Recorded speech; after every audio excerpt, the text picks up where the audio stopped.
৭৭তম স্বাধীনতা দিবস উপলক্ষে সংবাদ শিরোনাম পত্রিকা আয়োজিত বর্ণময় নৃত্য উৎসব।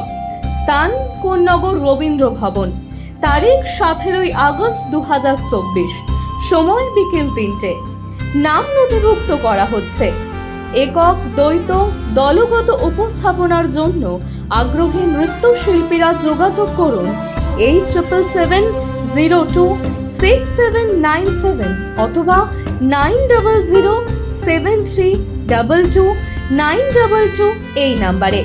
ফোন কল ও হোয়াটসঅ্যাপ উভয়ের মাধ্যমে নাম নথিভুক্ত করা হচ্ছে। নমস্কার, আমি শ্রাচি। আপনারা দেখছেন সংবাদ শিরোনাম। সদ্য আইএসএফ থেকে তৃণমূল কংগ্রেসের পঞ্চায়েত সমিতির সদস্য হিসেবে যোগদান করেছিলেন আসমা খাতুন। তবে এবার আর শুধু পঞ্চায়েত সমিতির সদস্যই নয়, ভাঙড় 2 নম্বর ব্লকের একেবারে মহিলা নেত্রী হয়ে উঠলেন আসমা খাতুন, এমনটাই ঘোষণা করলেন শওকত মোল্লা। এছাড়াও এর পাশাপাশি তাকে আইএসএফদেরও নজরদারি করতে বলেছেন শওকত মোল্লা। সদ্য আইএসএফ থেকে তৃণমূলে যোগ দিয়ে ভাঙড় 2 নম্বর ব্লকের তৃণমূলের মহিলা নেত্রী হলেন আসমা খাতুন, ঘোষণা করলেন শওকত মোল্লা। ভাঙড় 2 নম্বর ব্লকে আনুষ্ঠানিকভাবে কর্মাধ্যক্ষ গঠন করেন ক্যানিং পূর্বের বিধায়ক শওকত মোল্লা। বনভূমির কর্মাধ্যক্ষ হন খাইরুল ইসলাম। প্রাণী ও মৎস্য সম্পদের কর্মাধ্যক্ষ হন মমিনুল ইসলাম। তাদেরকে ফুল ও মিষ্টি দিয়ে বরণ করে নেন সমস্ত তৃণমূল কর্মী ও নেতৃত্বরা। এছাড়াও আইএসএফ থেকে তৃণমূল কংগ্রেসে যোগদানকারী পঞ্চায়েত সমিতির সদস্যা আসমা খাতুন এবার ভাঙড় 2 নম্বর ব্লকের তৃণমূলের মহিলা সভানেত্রী হিসেবেও ঘোষণা করেন ক্যানিং পূর্বের বিধায়ক শওকত মোল্লা। আর সেই অনুষ্ঠানে দাঁড়িয়েই প্রকাশ্যে ক্যানিং পূর্বের বিধায়ক শওকত মোল্লা কর্মীদের উদ্দেশ্যে বলেন, আগামীকাল অর্থাৎ 7ই আগস্ট আইএসএফ এর একটি সভা আছে কলকাতায়।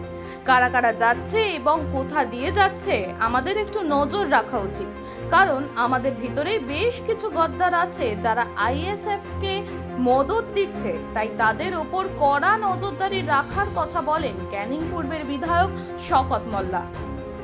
তবে এই দিনের এই অনুষ্ঠানে দেখা যায়নি ভাঙড় 2 নম্বর ব্লকের দাপুটে তৃণমূল নেতা আরাবুল ইসলামকে।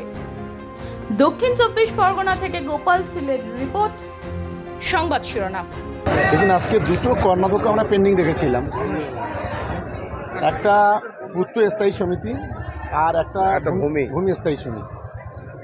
সেই দুটো আজকে কর্মাধ্যক্ষটা গঠন হবে। ভূমিতে হবে খয়রুল ইসলাম এবং মৎস্য প্রাণী সম্পদে হবে মমিনুল ইসলাম। এই দুজনকে আমরা দলগতভাবে সিলেক্ট করেছি এবং এখানে আত্মার চেয়ারম্যান হবে মহসিন গাজী। আমরা ইতিমধ্যে সিদ্ধান্ত নিয়েছি এবং আমরা দলীয়ভাবে এখানে আইএসএফ থেকে পঞ্চায়েত সমিতির সদস্য আমাদের সঙ্গে যোগ দিয়েছিল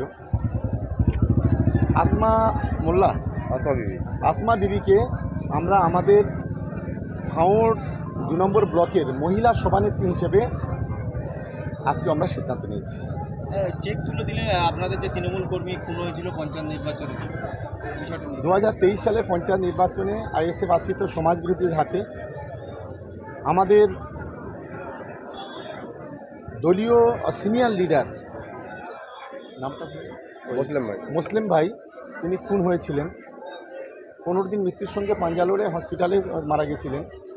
ইতিমধ্যে রাজ্যের মানবিক মুখ্যমন্ত্রী মমতা বন্দ্যোপাধ্যায় তার পরিবারের একজন সদস্যকে, মানে তার ছেলেকে একটি সরকারি চাকরি দিয়েছেন এবং ওইটাকে বাদ পড়েছিল ওই 2 লক্ষ টাকা যেটা কম্পেনসেশন, সেটা আজকে মাননীয় মুখ্যমন্ত্রী পঞ্চায়েতের মাধ্যমে পঞ্চায়েত ভিডিওর মাধ্যমে আজকে সেই 2 লক্ষ টাকার চেকটাও আমরা তাদের হাতে তুলে দিলাম।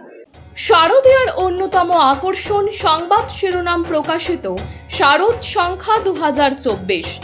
শারদীয়া 1431 দুর্গাপুজো উপলক্ষে সংবাদ শিরোনাম পত্রিকা আগামী 15ই আশ্বিন 1431 ইংরাজি 2রা অক্টোবর 2024 অর্থাৎ মহালয়ার পূর্ণ লগ্নে শারদ সংখ্যা প্রকাশ করতে চলেছে। আপনাদের জানাই, এই শারদ সংখ্যায় আপনাদের রচিত গল্প, প্রবন্ধ, নিবন্ধ, ভ্রমণ কাহিনী, কবিতা প্রভৃতি প্রকাশের জন্য আমাদের পাঠাতে পারেন। আপনাদের লেখা অবশ্যই হোয়াটসঅ্যাপে টাইপ করে 877026 6797 অথবা 9007322922 এই নাম্বারে। মানুষের পাশে মানুষের সাথে আমরা আছি এই বাংলাতে।